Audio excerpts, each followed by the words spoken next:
کہ کبھی آپ اسی پہ سوچ لیں کہ یہ ہے اللہ جو میرے گناہوں کے باوجود مجھے کھلائی جا رہا ہے.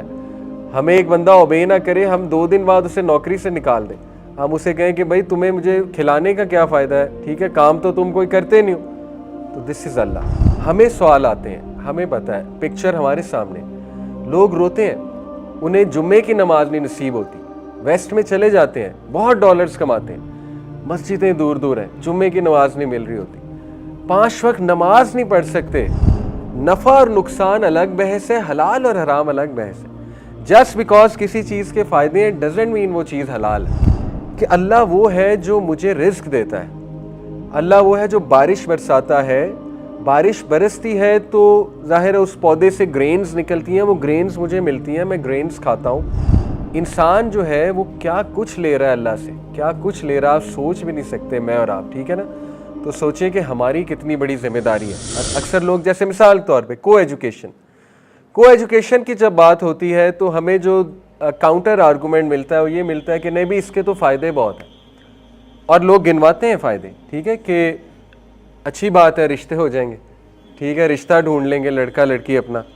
دوسرا فائدہ بتاتے ہیں کانفیڈنس آئے گا, ٹھیک ہے. تیسرا فائدہ بتاتے ہیں مین کو پتہ لگے گا فیمیل سے انٹریکٹ کیسے کرنا ہے, ورنہ تو انہیں کبھی پتہ ہی نہیں لگے گا ساری عمر, ٹھیک ہے نا. ٹھیک ہے, یہ اس طرح کے فائدے بتائے جاتے ہیں. اسی طرح ایک اور مثال دیتا ہوں, ویسٹ میں سیٹل ہونا, ٹھیک ہے. ایک ہے ویسٹ میں جاب کرنے جانا, فردر اسٹڈی کرنے جانا, that is not settlement. Settlement is کہ ادھر جا کے رہنے لگ جانا اور پشتوں کو وہاں سیٹل کر دینا, پشتوں کو. اور تھوڑی سی ہارش بات ہے بٹ نبی نے اس کو منع فرمایا, شدید ناپسند فرمایا, یہاں تک کہا ہے نان مسلمز میں جو سیٹل ہوتا ہے وہ مجھ میں سے نہیں, ٹھیک ہے. اب اس کے بہت فائدے ہیں نو ڈاؤٹ. ویسٹ میں رولز بہت اچھے ہیں, ویسٹ میں لا سسٹم اچھا ہے, کوئی کہہ سکتا ہے ویسٹ میں ہیلتھ کیئر سسٹم اچھا ہے, ٹھیک ہے. لوگ فائدے بتاتے ہیں. میں آپ کو قرآن کے اصول بتاتا ہوں. دیکھیں قرآن میں سورہ البقرہ میں آیت نمبر 219 میں اللہ سبحانہ و تعالیٰ کہتے ہیں کہ یہ تم سے جوئے اور شراب کے بارے میں پوچھتے ہیں. They ask you about gambling and alcohol, tell them in them are certain benefits. Allah acknowledge کر رہا ہے in them are certain benefits but the harms are more. فقہ کا ایک اصول ہے, اسلامک فقہ ایک سبجیکٹ ہے, جس چیز کے ہارم زیادہ ہیں وہ بھی حرام ہے, ٹھیک ہے, اس کو منع فرمایا گیا. کیوں؟ دیکھیں اب کو ایجوکیشن ہم ایکسیپٹ کرتے ہیں, کچھ فائدے ہیں جو میں نے آپ کو گنوا دیے 2-3, لیٹس ایکسیپٹ, لیکن ہارم زیادہ ہے. کیا خیال ہے, ہارم زیادہ ہیں کہ نہیں؟ آپ کو بھی پتہ ہے ہارم زیادہ ہیں, ٹھیک ہے. بہت کچھ ہوتا ہے کو ایجوکیشن میں. نمبر 2, ویسٹ میں سیٹل ہونے کے فائدے بالکل ہیں, سیٹل ہونے کی بات کر رہا ہوں. ایک ہے, دیکھیں دیر از اے ڈفرینس, یہ کوئی کنفیوز نہ ہو جائے. جیسے امام عمر سلیمان وہاں سیٹل ہوئے ہوئے, نعمان علی خان وہاں سیٹل ہوئے ہوئے, وہ بھی تو سیٹل ہوئے ہوئے, but they are there for a purpose. دعویٰ کے لیے سیٹل ہونے کی اجازت ہے, اوکے, یہ بی کلیئر آن اٹ. دعویٰ کے لیے سیٹل ہونے کے لیے اجازت ہے, بٹ بلا وجہ سیٹل ہو جانا جا کے, جسٹ یہ دیکھنا کہ وہاں پہ پیسہ زیادہ ہے, اس کے فائدے ہو سکتے ہیں لیکن اس کے نقصانات زیادہ ہیں. ہمیں سوال آتے ہیں, ہمیں پتہ ہے, پکچر ہمارے سامنے, لوگ روتے ہیں, انہیں جمعے کی نماز نہیں نصیب ہوتی, ویسٹ میں چلے جاتے ہیں, بہت ڈالرز کماتے ہیں, مسجدیں دور دور ہیں, جمعے کی نماز نہیں مل رہی ہوتی, 5 وقت نماز نہیں پڑھ سکتے جماعت سے, کہاں پڑھیں گے, مسجد ہے ہی نہیں, مسجدیں ہیں تو بہت دور دور ہیں. آپ نے اپنا ایمان خطرے میں ڈالا وہاں جا کے, آپ با جماعت نماز سے محروم ہوئے, یہ باتیں کوئی نہیں سوچتا. نمبر 2, آپ بچ جائیں گے, آپ بڑے ہیں, میچور ہیں, آپ کی نیکسٹ جنریشن جو ہے وہ ڈینجر میں آ جائے گی. نیکسٹ جنریشن کے سامنے جو فلاسفیز آئیں گی وہ کبھی نہ کبھی تو انٹریکٹ کریں گے نا ان فلاسفیز سے. جینڈر آئیڈینٹی کی فلاسفی آئے گی ان کے سامنے, وہ کنفیوز ہوں گے. کل کو انہوں نے فحاشی اتنی زیادہ دیکھنی ہے, وہ کنفیوز ہوں گے. کل کو وہ کلبنگ کا کلچر دیکھیں گے, گوروں کو پارٹی کرتے دیکھیں گے, پروم نائٹس دیکھیں گے, آپ سے کویسچن کریں گے. آپ کے لیے ایکسٹرا پیرنٹنگ برڈن ایڈ ہو جائے گا. آپ نے خود اپنے اوپر برڈن ڈالا ہے, سمجھ رہے ہیں, آپ نے خود مشکل کریٹ کی, آپ انہیں اس ماحول میں لے گئے کہ آپ کو ڈبل پیرنٹنگ کرنی پڑے گی. کیا ایک آپ کو انہیں اسلام سکھانا پڑے گا, دوسرا ان کو ثابت کرنا پڑے گا یہ لوگ غلط ہیں, اور وہ انہیں ثابت کرنا بڑا مشکل ہے. تو آپ نے خود اپنے لیے پرابلمز جو ہے وہ کریٹ کر دی, ٹھیک ہے. تو یہ میں آپ کو یہ بتا رہا ہوں کہ یہ قرآن کا اصول بڑا خوبصورت ہے. قرآن یہ کہتا ہے کہ جسٹ بیکاز, دیکھیں نفع اور نقصان الگ بحث ہے, حلال اور حرام الگ بحث ہے. جسٹ بیکاز کسی چیز کے فائدے ہیں ڈزنٹ مین وہ چیز حلال ہے. ایک آرگومنٹ یہ آتا ہے کہ دیکھیں جی مال کی نا گردش ہونی چاہیے, منی شوڈ فلو. کیپٹلزم کا سب سے بڑا آرگومنٹ کیا ہے کہ انویسٹمنٹ کرو. کیوں کرو؟ منی شوڈ فلو. دے سے کہ منی فلو کرے گا تو کیا ہوگا؟ غربت ختم ہوگی. اسلام یہ نہیں کہتا money should flow, this is not انف.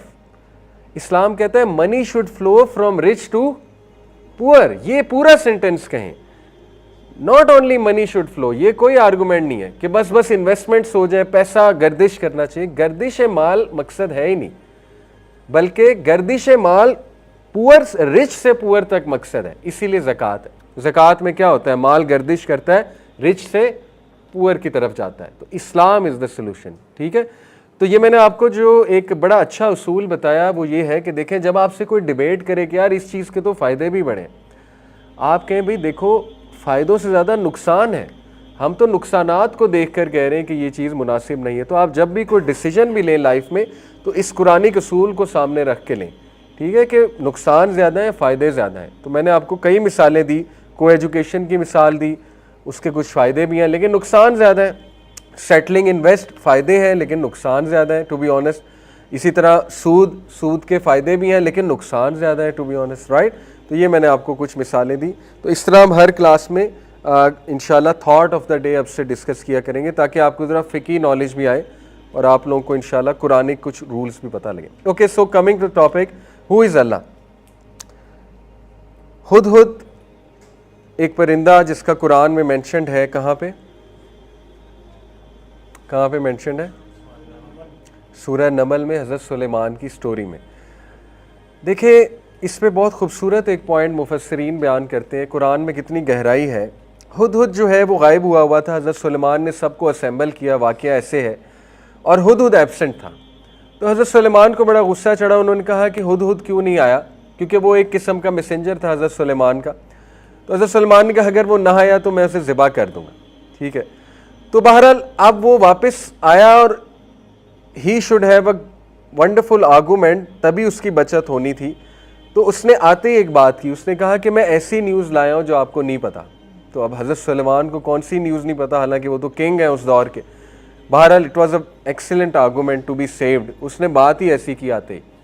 اس نے کہا میں نے ایک ایسی قوم کو دیکھا ہے جو اللہ کے علاوہ سورج کی عبادت کرتے ہیں, اللہ کے علاوہ سورج کی عبادت کرتے ہیں. اور بھی اس نے کئی باتیں بتائی, لیکن اب دیکھیں مفسرین کیسے غور کرتے ہیں قرآن میں.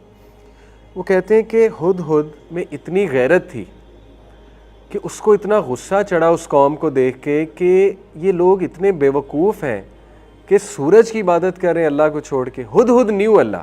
ٹھیک ہے, جانوروں کو پتہ ہے اللہ کون ہے.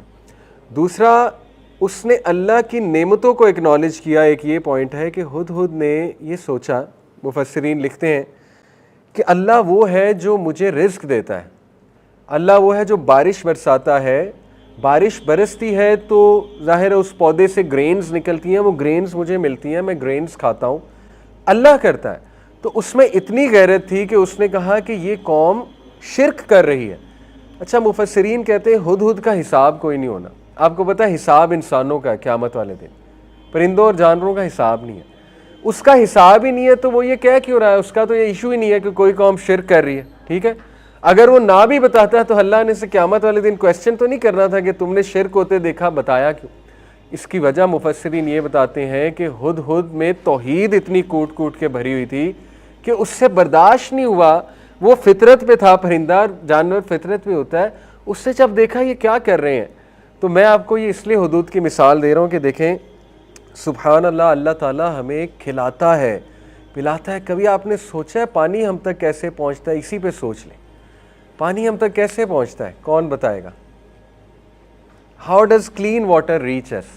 کون بتائے گا؟ جی, بارش کے ذریعے. لیکن اس کا ایک پورا نام ہے اس فینومینا کا سائنس میں, واٹر سائیکل. کبھی آپ نے سوچا ہے واٹر سائیکل پورا ایک پاور پلانٹ ہے, اللہ نے نیچر میں کیا لگایا ہوا ہے. واٹر سائیکل میں کیا پروسیسز ہوتے ہیں؟ ایویپوریشن. اللہ تعالیٰ چاہتا ہے ایویپوریشن نہ ہوتی.